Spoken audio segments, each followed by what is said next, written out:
Hi friends, అందరికీ good morning అండి. So నేనైతే గులాబీ గుత్తులు చేయబోతున్నాను ఫ్రెండ్స్. ఇదిగోండి, చాలా ఈజీ ప్రాసెస్. చూడండి, మైదా పిండి మనం ఈ టీ గ్లాస్తో ఎన్ని టీ గ్లాసు పిండి తీసుకుంటే, సో 3 తీసుకున్నాం కదా.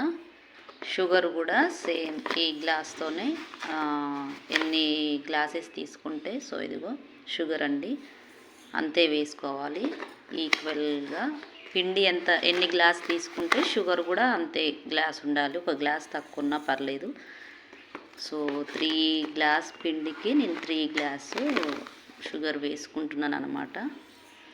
చూశారు కదా. ఇప్పుడు ఇందులో వాటర్ పోసుకుందాం.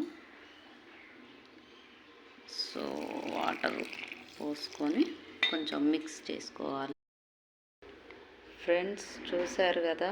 సో పిండి అయితే నేను షుగరు, మైదా పిండి, వాటర్ వేసుకొని మంచిగా ఇలా మిక్స్ చేసుకున్నాను. సో చిన్న గిన్నెలో ఎందుకు వేసుకున్నానంటే, అది మనకు గంట పెట్టినప్పుడు కొంచెం దానికి పిండి లోతుగా ఉండాలన్నమాట. సో దోశ పిండి ఉంటుంది కదండి, సో ఇలా చేసుకోవాలి. దీన్ని ఒక 2 మినిట్స్ అట్లా ఇంకా కొంచెం చేసుకుందాం. టేస్ట్ కూడా బాగుంటుంది ఫ్రెండ్స్.